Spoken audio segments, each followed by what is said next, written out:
Hello children, I am your Babita ma'am coming with the second part of separation of substances from class 6 science book. In the first part, we discuss about four methods of separation in which we separate solid from solid. Those methods are hand picking, threshing, winnowing and sieving. Today we will discuss about the separation method in which we will separate the solid from liquid. Okay, there are so many methods like sedimentation, decantation, filtration, evaporation, condensation. So we will discuss about all these methods today. First we will know what is sedimentation. When the heavier component in a mixture settles after water is added to it, the process is called sedimentation. When the heavier component in a mixture settles after water is added to it, the process is called sedimentation. इसका मतलब क्या है?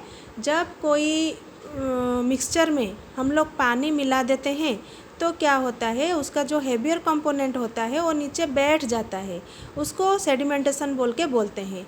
जैसे मैं यहाँ पे आपको दिखाऊंगी, एक ग्लास में मैं क्या की हूँ, कुछ पानी और कुछ धूल मिट्टी बालू को मिला दी हूँ, तो उसमें हेवियर कंपोनेंट कौन सा है? धूल है, मिट्टी है, हेवियर कंपोनेंट।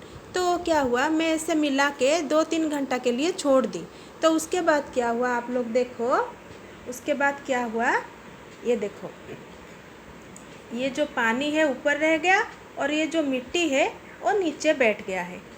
ओके, ये देखो नीचे बैठ गया है, इसको बोलते हैं सेडिमेंटेशन। ये जो हेवियर पार्टिकल, हेवियर कंपोनेंट नीचे सेटल हो गया, इसको बोलेंगे sedimentation.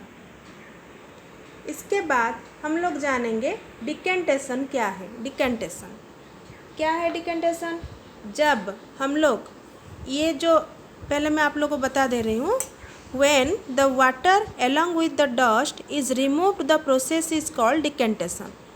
When the water along with the dust is removed the process is called decantation. जब सेडिमेंटेशन के बाद ये जो वाटर है ऊपर, इम्प्यूरिटीज़ तो नीचे बैठ गया, ये जो वाटर है ऊपर, इसको जब हम लोग ये ग्लास को ऐसे टिल्ट करके जब इसमें हम लोग ये बर्तन में हम लोग डालेंगे, इसको अलग करेंगे, तो इसको बोला जाता है डिकेंटेशन। ये प्रोसेस है डिकेंटेशन। देखो यहाँ पे ये जो ग्लास में ऊपर पानी था, मैं इसको निकाल ली। एलॉन्ग विथ डस्ट, इसमें भी कुछ डस्ट पार्टिकल है, हेवियर तो नीचे बैठ गया और कुछ डस्ट पार्टिकल है, देखो थोड़ा थोड़ा इसमें भी इम्प्यूरिटीज़ है, तो इसको बोलेंगे डिकेंटेशन। सो हम लोग ये सेडिमेंटेशन, डिकेंटेशन प्रोसेस किस किस में यूज करते हैं? Examples: separating the impurities which are lighter like dust और soil particle in the rice और पल्सेस। जब हम लोग घर में मम्मी को देखे होंगे खाना बनाते हुए, जब वो क्या करते हैं, राइस या दाल को धोते हैं, धो के बनाते हैं ना, तो धोते हैं तो क्या होता है, राइस और दाल हेवियर पार्टिकल है, हेवियर कंपोनेंट है, तो वो नीचे रह जाता है और उसमें जो भी इम्प्यूरिटीज़ है, डस्ट है, सॉइल पार्टिकल्स है, हस्क है, कुछ भी है, वो क्या होता है, पानी में मिल के वो ऊपर फ्लोट होता है और नीचे वो बैठ जाता है। तो हम लोग जब डिकेंटेशन प्रोसेस लेके हम लोग जब उसको धीरे धीरे टिल्ट करके सिंक में डालते हैं, तो वो जो पानी के साथ वो इम्प्यूरिटीज़ निकल जाता है और नीचे वो जो राइस दाल रह जाता है, तो उसको हम लोग कुक करते हैं। तो हम लोग जब राइस दाल धो के खाना पकाते हैं, उसमें हम 2 प्रोसेस यूज करते हैं, एक है सेडिमेंटेशन और 2 है डिकेंटेशन। सेकंड है separating the water and mud from muddy water. अभी जो मैं आप लोग को दिखाई मॉडी वाटर मैं मिलाई थी, आप लोग ऐसे भी बरसात का पानी ला के भी आप लोग इसको करके देख सकते हैं घर में। वो मॉडी वाटर को आप लोग रख देंगे कुछ घंटों के लिए, तो सेडिमेंटेशन प्रोसेस से क्या होगा, वो मिट्टी नीचे बैठ जाएगा और पानी ऊपर रह जाएगा। पानी को आप लोग फिर से अलग करेंगे, वो हो गया डिकेंटेशन। और किस में होता है? Separating T leaves from T. हम लोग मान लीजिए आज आप लोग का घर में चाय छन्नी या स्ट्रेनर आप लोग को नहीं मिल रहा है, तो आपको चाय पीने का है, आप क्या करेंगे, चाय को उबाल लिए, अब क्या करेंगे, थोड़ा देर रख देंगे, तो क्या होगा, चाय पत्ती नीचे बैठ जाएगा। जब बैठ जाएगा उसके बाद आप लोग क्या करेंगे, चाय को धीरे धीरे कप में डाल लेंगे। तो इसमें भी सेडिमेंटेशन और डिकेंटेशन दोनों प्रोसेस काम में आया। लेकिन इसमें क्या होता है, कभी कभी चाय पत्ती थोड़ा आ जाता है, तो हम लोग फिर से उसको फिल्टरेशन करते हैं स्ट्रेनर से, जो कि उसका सबसे बेहतरीन तरीका है उसको अलग करने का। तो अभी हम लोग क्या क्या पढ़े, सेडिमेंटेशन, डिकेंटेशन, देन हम लोग पढ़ेंगे फिल्टरेशन। फिल्टरेशन क्या है? The best process to separate tea leaves from tea is filtration. Tea leaves को टी से अलग करने का बेस्ट प्रोसेस है फिल्टरेशन, क्योंकि डिकेंटेशन में जब हम लोग अलग करेंगे तो थोड़ा थोड़ा पत्ता आ जाता है, इसलिए फिल्ट्रेशन करेंगे तो उसमें कुछ भी टी लीव्स नहीं जाएगा। In which the tea poured through a strainer, हम लोग जब उसमें क्या करते हैं, टी को स्ट्रेनर के थ्रू पोर करते हैं। In this the tea leaves remain on the strainer, उसमें क्या होता है, टी लीव्स ऊपर रह जाता है। And liquid tea passes through the holes of the strainer and get collected in a cup, और वो जो लिक्विड टी है वो क्या होता है, वो स्ट्रेनर से पास करके कप में कलेक्ट होता है। ये जो फिल्ट्रेशन प्रोसेस है, इसको खाली हम लोग स्ट्रेनर से नहीं और भी चीज़ें यूज करके करते हैं। जैसे filtering by using filter paper also done in many cases, in some cases we do it by using cloth also. कभी कभी हम लोग इसके लिए कपड़ा भी यूज करते हैं, कभी कभी फ़िल्टर पेपर भी यूज करते हैं। आप लोग को मैं दिखाना चाहूँगी, फ़िल्टर पेपर तो मेरे पास नहीं था, मैं सादा पेपर से कटिंग करके ये एक सर्किल रखी हूँ। ऐसे फ़िल्टर पेपर आता है, उसको हम लोग कैसे यूज करेंगे मैं बता रही हूँ आपको। अगर फ़िल्टर पेपर अवेलेबल है तो आप लोग घर में इसको करके देख सकते हैं। जब मडी वाटर को आप लोग सेडिमेंटेशन करने के बाद, डिकेंटेशन करने के बाद भी उसमें कुछ इम्प्योरिटी रह जाता है, जैसे अभी मेरे इसमें है थोड़ा कुछ, तो इसको अगर मैं फ़िल्टर पेपर यूज करके करूँगी तो पूरा साफ पानी मेरे को मिल जाएगा। तो फ़िल्टर पेपर को कैसे फोल्ड करोगे, ये जो सर्किल है इसको पहले 1 फोल्ड, फिर 2nd फोल्ड हुआ। अभी क्या करेंगे, इसको ऐसे खोल लेंगे। कैसा है, जैसे आपको गुपचुप वाला अंकल दोना देते हैं ना खाने के लिए, सेम वैसा है। तो ये क्या है, ये क्या है, ये देखे होंगे आप लोग, जो तेल डलवाते हैं हम लोग कभी कभी गाड़ी में, तो ऐसे रहता है ना, इसको क्या बोलते हैं, ये है फनेल। इसको फनेल बोल के बोलते हैं। कभी कभी आप लोग रास्ता में अगर लूज़ पेट्रोल डलवाते हैं तो वहाँ पे ये वो लोग यूज़ करते हैं, तो आपके घर में भी होगा, इसको फनेल बोलते हैं। इसके ऊपर हम फ़िल्टर पेपर को ऐसे रख देंगे, जो फोल्डेड फ़िल्टर पेपर है ना उसको रख देंगे, और इसके थ्रू हम लोग ये जो इम्प्योरिटीज़ वाला पानी है इसको डालेंगे, तो नीचे हम लोग को साफ़ पानी मिल जाएगा। ओके, तो ऐसे हम लोग फ़िल्टर पेपर से फिल्ट्रेशन करते हैं। और कभी कभी देखे होंगे, गांव में देखे होंगे, लोग जब कोई पॉन्ड से या नदी से पानी लाते हैं तो वो लोग कपड़ा डाल के उसको छानते हैं, तो वो भी क्लॉथ से भी वो लोग फिल्ट्रेशन करते हैं। तो ऐसे हम लोग फिल्ट्रेशन करने के लिए different type of process use करते हैं। सो फिल्ट्रेशन हम लोग किस किस कहाँ पर यूज करते हैं, मैं आपको कुछ एग्जांपल देती हूँ। आप घर में जूस बनाएं, जूस बनाने के बाद क्या होता है, उसमें पल्प रह जाता है, सीड्स भी रह जाता है, तो उसको हम लोग सेपरेट करने के लिए भी फिल्ट्रेशन यूज करते हैं। हम लोग मडी वाटर को साफ बनाने के लिए भी after sedimentation and decantation filtration use करते हैं। टी लीव्स को अलग करने के लिए फिल्ट्रेशन प्रोसेस यूज करते हैं। पनीर जब बनाते हैं हम लोग क्या करते हैं, जब दूध में हम लोग नींबू निचोड़ लेते हैं तो दूध फट के वो पनीर और पानी अलग हो जाता है, तो पानी को कैसे हम लोग अलग करते हैं, स्ट्रेनर से हुआ, नहीं तो एक साफ पतला कपड़ा में भी हम लोग रख के उसको बांध के उसका पूरा पानी निकाल लेते हैं। तो स्ट्रेनर से हो नहीं तो क्लॉथ से हो, हम लोग वो पनीर का पानी फ़िल्टर कर लेते हैं। तो फिल्ट्रेशन प्रोसेस ये सब जगह में हम लोग यूज करते हैं। उसके बाद हम लोग पढ़ेंगे about evaporation. What is evaporation? The process of conversion of water into its vapour is called evaporation. जिसमें वाटर भाप बन जाता है उसको इवापोरेशन बोलते हैं। The process of conversion of water into its vapour is called evaporation. जिसमें water vapour हो जाता है, भाप हो जाता है, उसको इवापोरेशन बोलते हैं। The process of evaporation takes place continuously wherever water is present. जहाँ पे भी वाटर है, पॉन्ड में, नदी में, लेक में, जहाँ पे भी वाटर है वहाँ पे कंटिन्यूअसली इवापोरेशन प्रोसेस चल रहा है। वो हमको पता नहीं चल रहा है पर चल रहा है।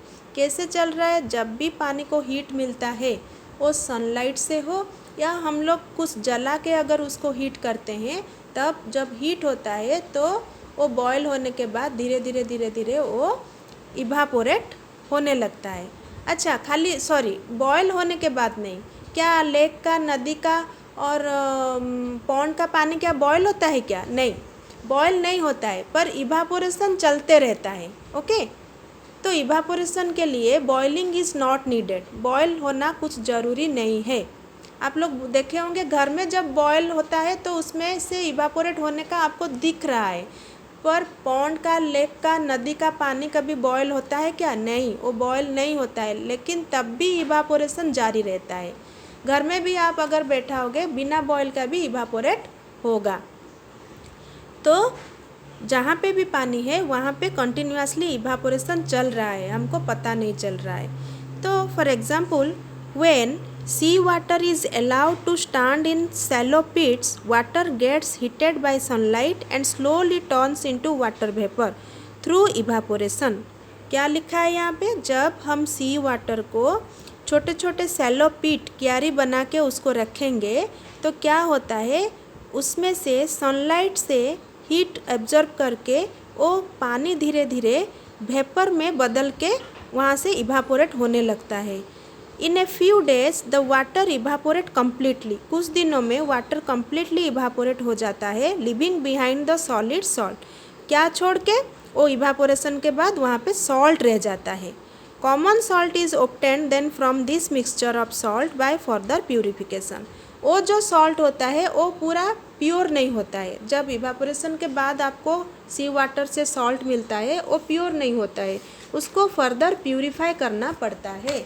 आपके बुक में ये एक पिक्चर दिया है, देखो ये सॉल्ट को कैसे वो लोग इवापोरेट करके सी वाटर से कैसे सॉल्ट निकालते हैं। ऐसे छोटे छोटे क्यारी जैसे बना के, सैलो पिट्स बना के उसमें सी वाटर को जमा कर देते हैं, जिससे कि क्या होता है, सन से वो जो पानी है वो वेपर होके उड़ जाता है और जो सॉल्ट है वो रिमेनिंग सॉल्ट यहाँ पे रह जाता है। उसको फिर हम लोग क्या करते हैं, ये देखो यहाँ पे सॉल्ट जमा किया है यहाँ से निकाल के, उसको फिर क्या करते हैं, फर्दर प्यूरिफिकेशन करके उसको हम लोग कॉमन सॉल्ट में बदल देते हैं, जो हम लोग यूज कर रहे हैं।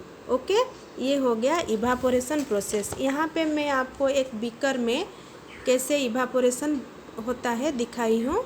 यहाँ पे एक बर्नर है, ये बीकर में कुछ पानी है, ये पानी सॉल्ट वाटर है, ये सॉल्ट वाटर है, इसमें सॉल्ट मिला हुआ है। तो आप लोग जब इसको हीट करोगे तो क्या होगा, ये जो पानी है इवापोरेट होके चला जाएगा और ये वाटर ये इसमें जो सॉल्ट है ये रह जाएगा। पानी इवापोरेट होके भाप बन के चला जाएगा और जो सॉल्ट है, रिमेनिंग सॉल्ट है, वो नीचे रह जाएगा। आप लोग को अगर ये सब अवेलेबल है तो घर में करके देख सकते हैं, नहीं तो स्कूल में टीचर को बोलने से और लैब में भी आप लोग को ये करके दिखा सकते हैं कैसे पानी निकलने के बाद सॉल्ट रहेगा। ओके, ये हो गया अबाउट इवापोरेशन। उसके बाद हम लोग पढ़ेंगे condensation. What is condensation? The process of conversion of water vapor into its liquid form is called condensation। जिस प्रोसेस में हम लोग वाटर वेपर को पानी में बदल देते हैं उसको बोलते हैं कंडेंसेशन। ओके, तो पानी जब जब पानी हीट होता है, गर्म होता है, तो वो वाटर वेपर में बदलता है, वो वेपराइज होता है, इवापोरेशन होता है। ओके, तो वो इवापोरेशन के बाद वो जो वाटर वेपर है, पानी से तो वाटर वेपर मिला इवापोरेशन से, अभी जो वाटर वेपर है उसको अगर हम लोग ठंडा करेंगे या कैसे भी वो ठंडा हो जाएगा वो वाटर वेपर, तो वो फिर से पानी में बदल जाएगा। पानी से वाटर वेपर बना, फिर वाटर वेपर से वो पानी बन जाएगा। तो वाटर वेपर से जिस प्रोसेस में पानी बनता है उसको हम लोग बोलते हैं condensation. We can separate salt, sand, water using process of decantation, filtration, evaporation and condensation. Okay, तो अगर हम लोग एक जगह में मान लो कुछ सॉल्ट और सैंड मिला हुआ है, आपको बोला जाएगा उसको अलग करो। कैसे अलग करोगे, क्या करोगे, वो सैंड और सॉल्ट का मिक्सचर में कुछ पानी मिला देना। पानी मिलाने के बाद उसको रख देना। रखने के बाद सेडिमेंटेशन होगा। सेडिमेंटेशन में वो जो सैंड है, वो सैंड पार्टिकल नीचे बैठ जाएगा और जो उसमें सॉल्ट था ना, वो पानी में मिक्स होके ऊपर रह जाएगा। फिर उसको क्या करेंगे, धीरे धीरे में जैसे अभी इसमें कलेक्ट की, ये जो मडी वाटर से वाटर कलेक्ट की, यहाँ पे धूल मिट्टी रह गया और यहाँ पे पानी आ गया, तो क्या करेंगे हम लोग, वो सैंड वाला पानी को इसमें डालेंगे धीरे धीरे, ऐसे धीरे धीरे डालेंगे। तो क्या होगा, वो जो सॉल्टी वाटर है, जो सॉल्ट मिक्स होके वाटर है, वो इसमें कलेक्ट हो जाएगा और इसमें वो जो सैंड है रह जाएगा। फिर क्या करेंगे हम लोग, ये जो सॉल्टी वाटर है उसको लेके बॉयल करेंगे। अभी तो सैंड अलग हो गया, अभी पानी और सॉल्ट को कैसे अलग करेंगे, हम लोग क्या करेंगे, इसको बॉयल करेंगे। जब ये बॉयल होगा तो ये इवापोरेट होके वेपर में तब्दील होगा, तो फिर वो वेपर को क्या करेंगे हम लोग, ठंडा करेंगे। ओके, ये देखो, सॉरी, वो वेपर को क्या, वो तो पानी वेपर हो जाएगा, उसको ठंडा, वो पानी वेपर हो जाएगा तो नीचे क्या रह जाएगा, सॉल्ट रह जाएगा। ओके, नीचे सॉल्ट रह जाएगा। ये हो गया सॉल्ट निकल गया। फिर वो पानी को कैसे कलेक्ट करेंगे, वो जो पानी वेपर हो रहा है ना, उसको यहाँ पे मैं आपको एक पिक्चर दिखा रही हूँ, बुक में दिया हुआ है। वो सैंड अलग करने के बाद इसमें वो सॉल्टी वाटर को बॉयल किया जा रहा है। वो सॉल्टी वाटर से क्या हो रहा है, पानी इवापोरेट होके यहाँ पे आ रहा है और ये जो बर्तन है, इसके ऊपर कुछ बर्फ़ है, कुछ आइस है। तो क्या हो रहा है, इसके स्पाउट से जो इवापोरेट होके वेपर निकल रहा है, ये वेपर यहाँ पे जब लग रहा है ठंडा होके, वो फिर पानी बन जा रहा है और ये पानी इधर हम लोग ये कंटेनर में कलेक्ट कर रहे हैं। और यहाँ पे क्या होगा, वाटर वेपर होके यहाँ पे पानी कलेक्ट हो जाएगा और जो भी इसमें सॉल्ट है वो नीचे रह जाएगा। ओके, पहले तो हम लोग सैंड को अलग कर दिए डिकेंटेशन में, फिर हम लोग अभी क्या कर रहे हैं, बॉयल कर रहे हैं, इसको इवापोरेट कर रहे हैं। तो इवापोरेशन प्रोसेस से ये जो सॉल्ट और वाटर है, सॉल्ट अलग होके यहाँ आ रहा है और इसको भी हम लोग ठंडा करके पानी को कलेक्ट कर रहे हैं। और इसमें क्या होगा, जब फुल इवापोरेशन हो जाएगा तो हम लोग को इसमें सॉल्ट भी मिल जाएगा। तो इस तरह हम लोग सॉल्ट, पानी और सैंड को अलग कर सकते हैं। उसके बाद हम लोग देखेंगे, can water dissolved any amount of a substance. अच्छा, वाटर में जब हम लोग सॉल्ट मिलाते हैं, शुगर मिलाते हैं, कुछ भी मिलाते हैं, तो वो पूरा घुल जाता है उसमें। वो घुलने को हम लोग क्या बोलते हैं, डिजल्व हो गया, उसमें वाटर में डिजल्व हो गया। तो क्या वाटर कोई भी सब्सटेंस को जितना डालेंगे उतना डिजल्व कर सकेगा क्या, नहीं। उसका एक लिमिटेड पावर रहता है कि कितना पानी में कितना सब्सटेंस डिजल्व होगा, कौन सा सब्सटेंस कितना क्वांटिटी में कितना पानी में डिजल्व होगा, वो एक उसका अमाउंट रहता है। इस हम लोग अभी पढ़ेंगे सैचुरेटेड सॉल्यूशन किसको बोलते हैं।